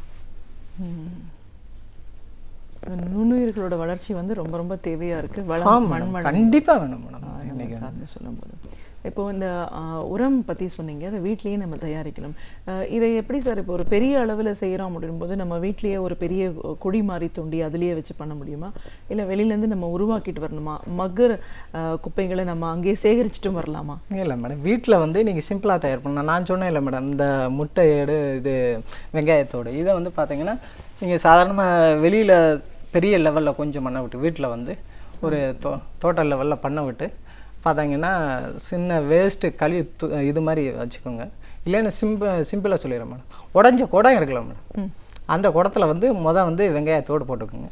அதுக்கடுத்து முட்டையோடு, டீ தூள், அதுக்கு மேலே வெங்காயம் அதுக்கு மேலே முட்டையோடு, அதுக்கு மேலே டீ தூள், இந்த மாதிரி ஒரு 3 அடுக்கு பண்ணிங்கன்னா 10 நாள் கழித்து அதை அப்படியே ஃபெர்டிலைசராக மாற்றிக்கலாம். இதில் இந்த பிளாஸ்டிக் குடம் இல்லாதவங்க வந்து நம்ம இதுக்குன்னே தொட்டி விற்கிறாங்க மேடம். அந்த 3 அடுக்கு தொட்டி, first layer, second layer, third layer, அந்த மாதிரி போட்டும் இது பண்ணிக்கலாம். இல்லைன்னா மண்புழு உரமும் தயார் பண்ணிக்கலாம். மண்புழு உரத்துக்கு தேவையானது பார்த்தீங்கன்னா நம்ம சாதாரண இலைச்சருகு இருக்கலாம் மேடம். இலைச்சருகு 5-6 வந்து தாள், அது மேலே தண்ணியை தொளிச்சிடணும் மேடம். அதுக்கு மேலே இந்த புழு விட்டுறணும். விட்ட உடனே இது ஃபுல்லாக சாப்பிட்டு அதனுடைய எச்சங்கள் தான் நம்மளுக்கு மண்புழு உரமாக கிடைக்கும். அந்த மண்புழு உரத்தில் வந்து நம்ம வந்து பார்த்தீங்கன்னா அதை வந்து மண்புழு குடிநீர்னு இருக்குது மேடம். அது என்னன்னு பார்த்தீங்கன்னா ஹார்ட் அட்டாக்கை வந்து போக்கக்கூடியது மேடம். ஒரு முனைவருக்கான ஆய்வுன்னு வரும்போது நீங்கள் முழுமையாக எடுத்துக்கிட்ட பணிகள் என்னவா இருக்குது சார்? அதோட இது பயன்பாடு இன்னைக்கு எவ்வளோ தூரம் இருக்குது? இன்றைக்கி வந்து நான் எடுத்துக்கிட்டது மேடம், நான் வந்து முதலில் என்னுடைய கல்லூரி படிப்பானது பிஎஸ்சி தாவரவியல் மேலாண்மை, சிதம்பரம் அண்ணாமலை யூனிவர்சிட்டியில் உரம் மற்றும் நிர்வாக மேலாண்மை, மதுரை காமராஜர் பல்கலைக்கழகத்தில் சுற்றுப்புற சூழல் மேலாண்மை, இதே மாதிரி பணிகளை தொடர்ந்து முதலில் சிவகாசி மெப்கோ ஷ்லங் பொறியியல் கல்லூரியில் தோட்டக்கலை ஆய்வாளர் மற்றும் ஆலோசகராக பணியாற்றிருந்தேன் மேடம். இதில் வந்து பார்த்தீங்கன்னா என்னுடைய கல்லூரியில் முதல் தாக்கத்தில் ஏற்படுத்தி வறண்ட பொட்டல் மேடம். அந்த பொட்டல் பூமியிலையும் தற்பொழுது ஆப்பிள் மரத்தை வச்சு அந்த மாதிரி பண்ணிக்கிட்டு வராங்க மேடம். நான் வந்து பல காலேஜுக்கு ஆலோசனை இருக்கிறதுனால அந்த மாதிரி ஆய்வுகள் வந்து அடிக்கடி நான் வந்து பார்த்தீங்கன்னா ஊர்லேயே தங்க முடியாது, பார்த்தீங்கன்னா ரவுண்டிங்கில் தான் இருப்பேன். திடீர்னு ஒரு நீரோட்டம் பார்த்தீங்கன்னா ராஜஸ்தான்லாம் போயிட்டு வந்திருக்கேன் மேடம். நாக்பூர் இந்த மாதிரி இடத்துலலாம் போயிட்டு வந்து ஆய்வுகள் வந்து பல விதமான ஆய்வுகளை வந்து பண்ணிக்கிட்டு வரேன் மேடம். ஒரு ஆய்வாளராக மண் நீர்வள முக்கியத்துவம் இன்னைக்கு ஏன் அவசியமாக இருக்குது?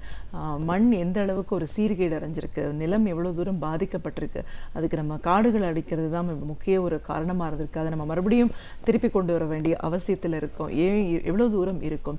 வீட்டிலேயே சாதாரணமாக நம்ம வந்து உரங்கள் தயாரிக்கிற முறை என்ன, இந்த மாதிரி வளப்படுத்தினாலே ஒவ்வொரு வீட்லேயும் இருக்கிற சின்ன சின்ன இடங்களை நம்ம வளமாக்கினாலே நீர்நிலை நீராதாரங்களை பெருக்க முடியும், சுற்றுச்சூழலை பாதிப்புலேருந்து நம்ம காப்பாற்ற முடியும் அப்படின்னு உங்களோட அனுபவங்கள் சார்ந்த பல விஷயங்களை எங்களோட நீங்கள் முழுமையாக பகிர்ந்ததுக்கு நன்றி.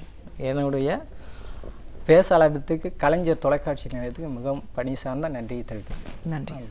நாள்தோறும் பல புதிய தகவல்களை நம்மிடையே பேசும் பேராசிரியர் சுபவீர பாண்டியன் அவர்கள் இன்று என்ன தகவலை நம்மிடையே பேச போகிறார் என்பதை பார்க்கலாம். நம் விடையிலே நிகழ்ச்சியின் அடுத்த பகுதியாக வரவிருப்பது ஒன்றே சொல் நன்றே சொல்.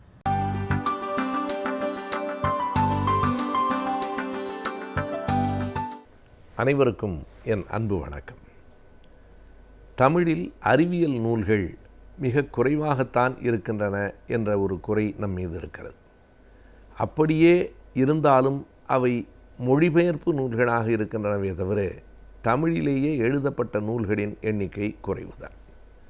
இந்த குறையை போக்கும் வகையில் தமிழில் பலர் எழுதியிருக்கிறார்கள். அந்த பெருமக்களை நாம் நன்றியோடு எண்ணி பார்க்க வேண்டும். அவர்களில் குறிப்பிடத்தக்க ஒருவராக இருக்கிறவர் பே. தூரன் என்று அழைக்கப்படுகிற பெரியசாமி தூரன். அவருடைய இயற்பெயர் பெரியசாமி என்பதுதான். பிறகு அவர் விடுதலை போராட்டங்களிலே ஈடுபட்ட போது தன்னுடைய பெயரில் எழுதாமல் ஒரு புனை பெயரை சூட்டி கொண்டார். அந்த புனை பெயர் தூரன் என்பது. அதை எப்படி அவர் அமைத்து கொண்டார் என்று நமக்கு தெரியவில்லை.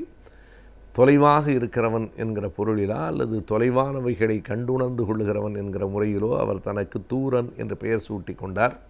இன்றைக்கு அவருடைய பெயர் எப்படி வேடிக்கையாக வழங்கப்படுகிறது என்றால், அவருடைய இயற்பெயர் முன்னெடுத்தாக ஆகி பெரியசாமியை வந்து பே. தூரன் என்று நாம் அழைக்கிறோம். பெரியசாமி தூரன் என்று விரிவாக சொல்லலாம். குழந்தைகளுக்கான அறிவியல் நூல்களை அவர் தந்திருக்கிறார். அடிப்படையில் அவர் ஒரு கவிஞராகவும் இருந்திருக்கிறார். 1908ஆம் ஆண்டு பிறந்து 1987 வரைக்கும் இந்த உலகத்திலே வாழ்ந்த பே. தூரன் அவர்கள் தன்னுடைய வாழ்நாளில் ஒரு மிகப்பெரிய பணியை செய்திருக்கிறார். அதற்காக தமிழகம் என்றைக்கும் அவருக்கு நன்றி சொல்ல வேண்டும். தமிழில் இருக்கிற கலை களஞ்சியங்களை அவர்தான் தொகுத்திருக்கிறார். அதற்கு முன்பு மாணவராக இருக்கிற போதே அவர் பித்தன் என்று ஓர் இதழை நடத்தியிருக்கிறார். அதை திருவிக்கா அவர்களினுடைய அச்சகத்திலே தான் மாணவர்கள் அச்சிட்டிருக்கிறார்கள். அவ்வப்போது தமிழ் தென்றல் திருவிக்கா அவர்களிடத்திலேயும் அந்த எழுத்துக்களை காட்டி ஐயாவினுடைய ஒப்புதலையும் கூட பெற்றிருக்கிறார்கள். எனவே பெரியவர்களின் தொடர்பு மாணவராக இருக்கிற போதே அவருக்கு இருந்திருக்கிறது. பிறகு விடுதலை போராட்டத்திலே ஒரு ஈடுபாடு வந்திருக்கிறது. ஆசிரியராக இருந்திருக்கிறார். பல்வேறு கல்லூரிகளிலே பணியாற்றியிருக்கிறார். குறிப்பாக கோவையிலே தீசு அவினாசிலிங்கம் அவர்களினுடைய கல்லூரியிலே பணியாற்றி கொண்டிருக்கிற போது தான் இந்த நல்ல வாய்ப்பு அவருக்கு கிடைத்திருக்கிறது. அதற்கு முன்பே அவர் சின்னதாக அறிவியல் நூல்களை எழுதியிருக்கிறார். அந்த நூல்களை மரபு சார்ந்த அறிவியல் நூல்கள் என்றும் உளவியல் சார்ந்த அறிவியல் நூல்கள் என்றும் கவிஞர் சிற்பி பாலசுப்ரமணியம் அவர்கள் இரண்டாக பகுத்து பார்க்கிறார். இதிலே மரபு சார்ந்த என்றால் இந்த குழந்தைகளினுடைய கரு வளர்ச்சி பற்றி தூரன் எழுதியிருக்கிற அந்த செய்திகள், தமிழில் அறிவியல் உலகுக்கு புதியன அன்றைக்கு என்று சொல்ல வேண்டும். இன்றைக்கு 1000 அறிவியல் கண்டுபிடிப்புகள் வந்துவிட்டன. ஆனால் 1940களில் இப்படிப்பட்ட செய்திகளை எழுதுவது பெரும் வியப்பு. ஆங்கில அறிவும் அறிவியல் அறிவும் தமிழ் அறிவும் இருந்தால்தான் அவற்றை எழுத முடியும். இந்த முப்பரிமாண அறிவும் தூரன் அவர்களுக்கு இருந்தது. எனவே குழந்தையினுடைய கரு எப்படி உற்பத்தியாகி வளர்ந்து அது குழந்தையாக வெளிவருகிறது, வயிற்றுக்குள் என்னென்ன மாற்றங்கள் தாயின் வயிற்றில் நடக்கின்றன என்பதையெல்லாம் தூரன் அவர்கள் அதில் எழுதியிருக்கிறார். பிறகு குழந்தை மனம், அது உளவியல் சார்ந்த அறிவியல் நூல் என்றால் குழந்தை மனம், குழந்தை மனம், திருமணங்கள் நடந்து கொண்டிருந்த காலத்தில் குழந்தையினுடைய மனம் எப்படி இருக்கிறது என்று உளவியல் சார்ந்த நூலை எழுதியிருக்கிறார். அதிலே தூரன் அவர்கள் மூளையினுடைய ஒரு பகுதி மனம் என்கிறார்கள். இல்லை இல்லை, மூளையாலும் கட்டுப்படுத்த இயலாமல் இருக்கிற ஒன்று மனம் என்கிறார். அது அறிவியல் விவாதத்திற்கு உரியது. இன்றைக்கு இருக்கிற அறிவியல் மூளையின் ஒரு பகுதி தான் மனம் என்பதை ஏறத்தாழ ஏற்றுக்கொண்டிருக்கிறது. எப்படி இருந்தாலும் அன்றைக்கே மனம் பற்றி சிந்தித்து குழந்தைகளை எப்படி நாம் கையாள வேண்டும், குழந்தைகளினுடைய மனநிலை எப்படியெல்லாம் இருக்கிறது என்பதை அந்த நூலிலே அவர் தந்திருக்கிறார். இவையெல்லாம் அவருடைய தமிழ் கொடையின் ஒரு பகுதி என்றாலும் பெரியசாமி தூரன் அவர்கள் எதற்காக காலகாலத்திற்கும் நினைவுகூரத்தக்கவராக இருக்கிறார் என்றால் அவர் உருவாக்கிய அல்லது அவர் தலைமையில் உருவாக்க பெற்ற அந்த தமிழ்நாடு கலைக்களஞ்சியம் புத்தகங்களுக்காகத்தான். தீசு அவினாசிலிங்கம் கல்லூரியிலே அவர் வேலை பார்க்கிற போது அவர் கல்வி அமைச்சராகிறார். அந்த நேரத்திலே தான் இந்த பொறுப்பை அவர் இவரிடத்திலே ஒப்படைக்கிறார். அந்த பணி 1947ஆம் ஆண்டு தொடங்குகிறது. மிக கடுமையான பணி, 10 ஆண்டுகள் நடைபெறுகின்றன. அது இறுதியாக அந்த எல்லா தொகுதிகளும் வெளிவந்த பிறகு அன்றைக்கு முதலமைச்சராக இருந்த காமராஜர் அவர்கள் தலைமையிலேயே பெரியசாமி தூரன் அவர்களுக்கு ஒரு பாராட்டு விழா நடைபெறுகிறது. பிற்காலத்திலே தூரனுக்கு பத்மபூஷன் விருதும் அளிக்கப்படுகிறது. அன்றைக்கு அமைச்சராக இருந்த சுப்பிரமணியம் அவர்கள் அதனை பாராட்டுகிறார். அன்றைய கல்வியாளர் நேத்து சுந்தரவடிவேல் அவர்கள் இப்படிப்பட்ட ஒரு பணியை, ஒரு பெரிய பல்கலைக்கழகம் செய்ய வேண்டிய பணியை தன்னோடு 2-3 பேரை மட்டும் வைத்துக்கொண்டு பெரியசாமி தூரன் செய்திருக்கிறார் என்றால் வியப்பாக இருக்கிறது என்று எழுதியிருக்கிறார். கலைக்களஞ்சியம் என்றால் பிரிட்டானியா என்சைக்ளோபீடியா, அமெரிக்கானா என்சைக்ளோபீடியா என்று நாம் சொல்லுகிற மாதிரி தமிழில் கலைக்களஞ்சியத்தை 10 தொகுதிகளாக அவர் கொண்டு வந்திருக்கிறார். ஒவ்வொரு தொகுதியிலும் 750 பக்கங்கள் இருக்கின்றன. எனவே 7500 பக்கங்களாக விரிந்திருக்கிற அந்த கலைக்களஞ்சியம் இன்றைக்கும் தமிழனுக்கு ஒரு சொத்தாக இருக்கிறது. அதற்கு முன்னால் கலைக்களஞ்சியங்களே தமிழில் இல்லையா என்றால் 20ஆம் நூற்றாண்டின் தொடக்கத்தில் சிங்காரவேலு முதலியார் என்கிற பெரியவர் அபிதான சிந்தாமணி என்ற ஒரு புத்தகத்தை கொண்டு வந்தார். அதுதான் இப்போதும் நமக்கு தொடக்க கால கலைக்களஞ்சியமாக இருக்கிறது. பல செய்திகளுக்கு ஒரு சொல்லை எடுத்துக்கொண்டால் அந்த அபிதான சிந்தாமணி அதற்குள்ளே இருக்கிற பல தொடர்புகளை, பல பொருள்களை நமக்கு விளக்கி சொல்லும். ஆனால் அது 20ஆம் நூற்றாண்டின் தொடக்கத்தில் 1909ஆவது ஆண்டு வெளிவந்த நூல். அதற்கு பிறகு அந்த நூல் மறுபதிப்பு செய்யப்பட்டு கொண்டிருக்கிறதே தவிர அது விரித்து எழுதப்படவில்லை. விரித்து எழுதப்பட்டது என்றால் பெரியசாமி தூரன் அவர்கள் தொகுத்த இந்த கலைக்களஞ்சியத்தை தான் சொல்லலாம். 10 தொகுதிகளாக அவை வந்திருக்கின்றன. 47 தொடங்கிய பணி 1954 தான் முதல் தொகுதி வெளிவருகிறது. பிறகு அடுத்த 10 ஆண்டுகளுக்குள் 10 தொகுதிகளும் வெளிவந்து இன்றைக்கு அந்த நூல்கள் தனியாரிடம் வைத்துக்கொள்வது கடினம் என்றாலும் நூலகங்களிலே இருக்கின்றன. அதற்கு பிறகு சுப்பிரமணியம் அவர்கள் அவருக்கு இன்னொரு பணியை கொடுத்தார். குழந்தைகளுக்கான கலைக்களஞ்சியங்களையும் நீங்கள் தொகுக்க வேண்டுமென்றார். அதனையும் தூரன் அவர்கள் தொகுத்தார். அந்த முதல் பணியை அவர் மேற்கொண்டிருக்கிற போது 5வது தொகுதி வெளிவருகிற போதே அவருடைய உடல் நலம் பாதிக்கப்பட்டு விட்டது. ஆனால் அதனையும் தாண்டி குழந்தைகளுக்கான கலைக்களஞ்சியத்தையும் 10 தொகுதிகளாக, ஒரு வேறுபாடு, அந்த கலைக்களஞ்சியம் ஒவ்வொன்றும் 750 பக்கங்களை கொண்டது. இந்த கலைக்களஞ்சியம் ஒவ்வொன்றும் 100 பக்கங்களை கொண்டது. 100 பக்கங்களை கொண்ட 10 தொகுதிகள், வண்ண வண்ண படங்கள், குழந்தைகளுக்கு புரிகிற மொழி. அப்படியும் கலைக்களஞ்சியத்தை பெரியசாமி தூரன் அவர்கள் தொகுத்திருக்கிறார். தமிழ் உலகம் என்றைக்கும் மறக்கக்கூடாத பெயர் பெரியசாமி தூரன் என்பது. நம் சமூகத்தில் வாழும் மக்கள் நாளுக்கு நாள் பல புதிய நோய்களுக்கு ஆளாகின்றார்கள். ஆகையால் அந்த நோய்களில் இருந்து நாம் எவ்வாறு பாதுகாத்துக் கொள்ளலாம் என்பதை பற்றி இன்றைய ஆலோசனை நேரத்தில் பார்க்கலாம். நம் வீடியோலை வா நிகழ்ச்சியின் அடுத்த பகுதியாக வரவிருப்பது ஆலோசனை நேரம்.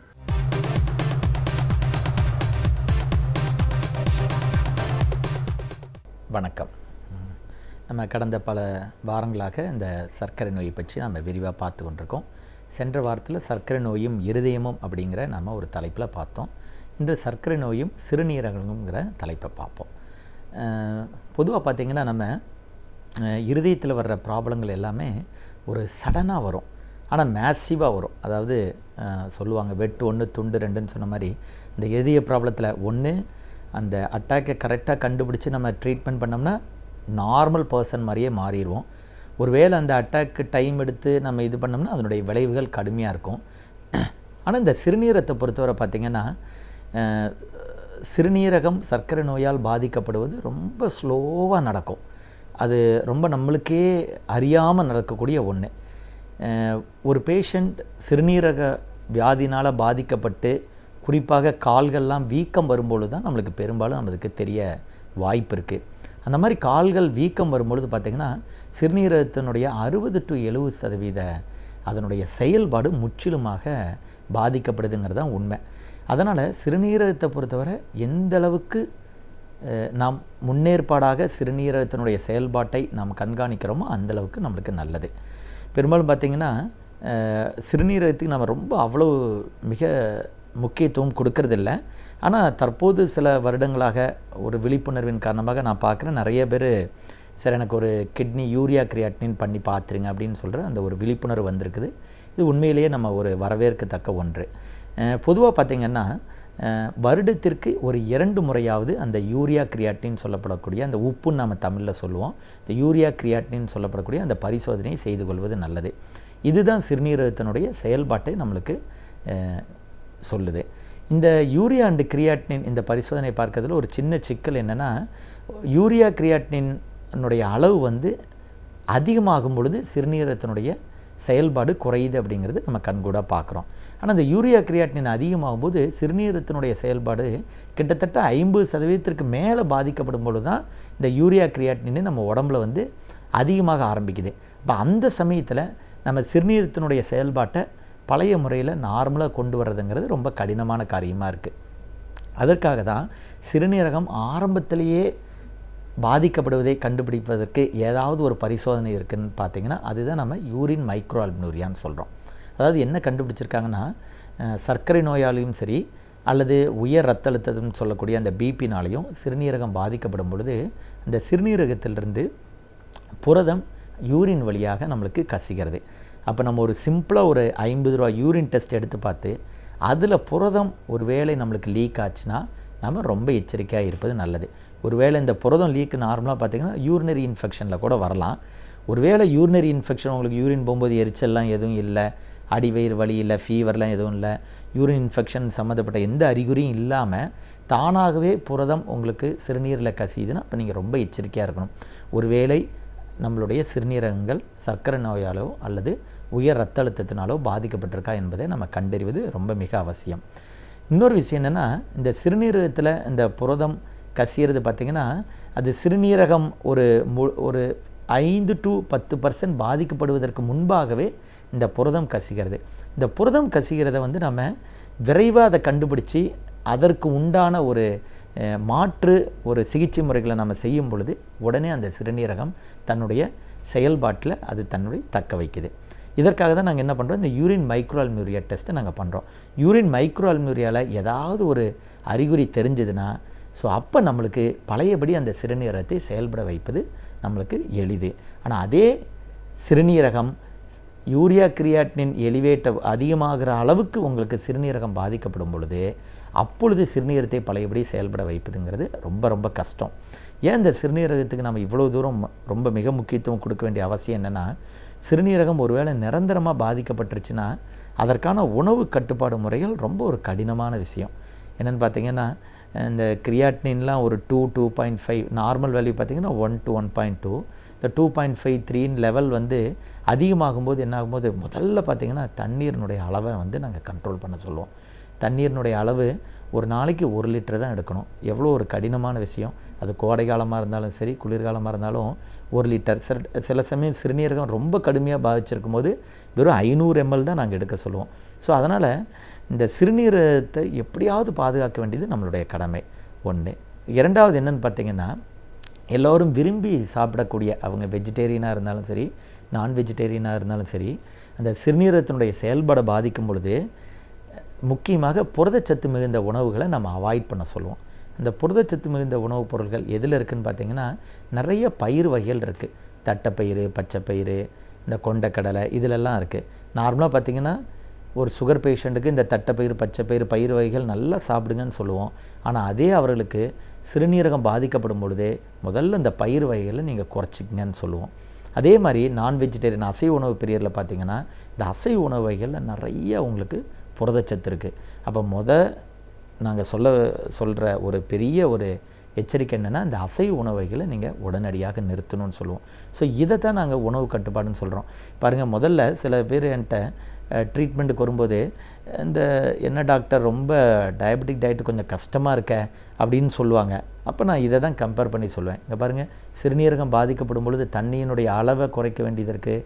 அசைவ உணவுகள் கம்ப்ளீட்டாக நீங்கள் அவாய்ட் பண்ண வேண்டியது இருக்குது. தட்டைப்பயிறு, பச்சைப்பயிரெலாம் சாப்பிடக்கூடாதுன்னு சொல்கிறோம். ஆனால் இதே சர்க்கரை நோய்வனுக்கு இதெல்லாம் நீங்கள் நல்லா சாப்பிடுங்கன்னு தான் சொல்கிறோம். ஸோ அப்படிப்பட்ட ஒரு மிகப்பெரிய ஒரு சலுகை வந்து இந்த ஒன்ஸ் நம்ம கிட்னி பாதிக்கப்படும் பொழுது நம்மளுக்கு பாதிக்கப்பட்டுருது. இன்னொன்று பார்த்திங்கன்னா, நம்மளுடைய மக்களுக்கு ஒரு பெரிய சந்தேகம் என்னென்னா, இந்த நிறைய மாத்திரைகள், சுகர் மாத்திரைகள் எடுத்தால் ஒரு வேளை கிட்னி பாதிக்கப்பட்டுருமோ அப்படின்னு. நிச்சயம் கிடையாது. நம்மளுடைய கிட்னி பாதிக்கப்படுவதற்கு மிக முக்கியமான காரணம் உங்களுடைய ரத்தத்தில் சர்க்கரையினுடைய அளவை நீங்கள் எப்படி வச்சிட்ருக்கீங்க அப்படிங்கிறது தான். பொதுவாக நாங்கள் சொல்லுவோம், ஒவ்வொரு நாளும் சர்க்கரையினுடைய அளவு 140க்குள்ளே இருக்கணும்னு. யாரெல்லாம் 200, 250, 300, 350ன்னு ஒவ்வொரு நாளும் வச்சுருக்காங்களோ அவர்களுக்கு பார்த்திங்கன்னா கடைசியில் ஒரு 5 to 7 வருடம் கழித்து அந்த கிட்னி மெல்ல மெல்ல பாதிக்கப்பட வாய்ப்பு இருக்கும். ஸோ நாங்கள் போடக்கூடிய மாத்திரைகள்னால நிச்சயம் கிட்னி பாதிக்கப்படக்கூடிய வாய்ப்பு இல்லை. 100க்கு 90% பேஷண்ட்டுக்கு பார்த்திங்கன்னா இதுதான் ஒரு பெரிய டவுட்டு. இந்த அலோபதி மருந்து சாப்பிட்டா கிட்னி போயிடும் அப்படின்னு. சில மருந்துகள் நிச்சயமாக கிட்னியை பாதிக்கக்கூடிய வாய்ப்பு இருக்குது. குறிப்பாக பார்த்திங்கன்னா இந்த பெயின் கில்லர்னு சொல்லக்கூடிய வலி நிவாரணி, அதை நம்ம ஒரு 7 நாள் போடுறோம். அதில் எந்தவித கிட்னி ப்ராப்ளம் வரதுக்கு வாய்ப்பில்லை. அது எங்களுடைய ஆலோசனை இல்லாமல் அந்த மாதிரி வலி நிவாரணி மருந்துகள், பெயின் கில்லரை நீங்கள் 5 மாதம் 6 மாதம்னு தகுந்த ஆலோசனை இல்லாமல் போடும்பொழுது தான் கிட்னி ப்ராப்ளம் வருது. மற்றபடி நாங்கள் கொடுக்கக்கூடிய மாத்திரைகள்னால நிச்சயம் கிட்னி ப்ராப்ளம் வராது. அதனால் எந்த ஒரு காரணத்தை கொண்டும் அதிக மாத்திரைனால நம்மளுடைய கிட்னி பாதிக்கப்படும். தயவு செய்து மாத்திரைகளை எடுக்காமல் விட்டுவிட்டு அந்த சுகரினுடைய அளவை அதிகமாக வச்சு கிட்னியை மோசமடைய செய்து விடக்கூடாது. இன்னொரு மிக மிக முக்கியமான உண்மை என்னன்னு பார்த்திங்கன்னா, கிட்னி ப்ராப்ளம் வந்த உடனே நம்ம எல்லா மாத்திரைகளும், அதாவது சுகருக்கு போடக்கூடிய மாத்திரைகளை நிறுத்திவிட்டு நம்ம இன்சுலினாக மாற்றிக்கொள்ள வேண்டும். ஏன்னா இன்சுலினுக்கு தான் அந்த கிட்னியினுடைய அந்த புண்ணை ஆற்றக்கூடிய ஒரு பெரிய சக்தி ஒன்று இருக்குது. இன்னொன்று பார்த்திங்கன்னா, இந்த ஒன்ஸ் கிட்னி நம்ம பாதிக்கப்பட்டுருச்சுன்னா இந்த கிட்னியினுடைய செயல்பாட்டை புதுப்பிப்பதற்கான எந்தவித மருந்தும் கிடையாது. அதை நல்லா தெரிஞ்சுக்கணும். இப்போ சுகரை குறைக்கிறதுக்கு உங்களுக்கு மருந்து இருக்குது, அதே மாதிரி ப்ரெஷரை குறைக்கிறதுக்கு உங்களுக்கு மருந்து இருக்குது. ஆனால் கிரியாட்டினுடைய அளவை குறைக்கிறதுக்குன்னு எந்தவித மருந்தும் கிடையாது. அப்போ என்ன பண்ண முடியும்? இருக்கிற கிட்னியினுடைய செயல்பாடு மோசமடையாமல் இருப்பதற்காக தான் நாங்கள் சிகிச்சை முறைகள் தர முடியுமே தவிர பழையபடி செயல்பாட்டு கொண்டு வர முடியாது. அதற்கு ஒரே ஒரு நிவாரணம், உங்களுடைய கிட்னி மாற்றப்பட்டு புது கிட்னி உங்களுக்காக வைக்கணும். அதுதான் நம்ம கிட்னி டிரான்ஸ்பிளான்டேஷன் சொல்கிறோம். அதெல்லாம் மிகவும் கடினமான காரியம். குறிப்பாக 60 வயசில் கிட்னியை மாற்றுவது என்பது அவ்வளவு எளிதான காரியம் இல்லை. அதனால் ஒவ்வொரு நாளும் உங்களுடைய சர்க்கரையினுடைய அளவை 140 வைத்து, பிளட் ப்ரெஷரை 130 வைத்து, கெட்ட கொலஸ்ட்ராலை 100க்குள்ளே வைத்து, சிகரெட் ஸ்மோக்கிங், ஆல்கஹால் அறவே அவாய்ட் பண்ணி நீங்கள் நலமுடன் வாழ்ந்து உங்களுடைய கிட்னியை பாதுகாக்குமாறு நான் கேட்டுக்கொள்கிறேன். நன்றி, வணக்கம்.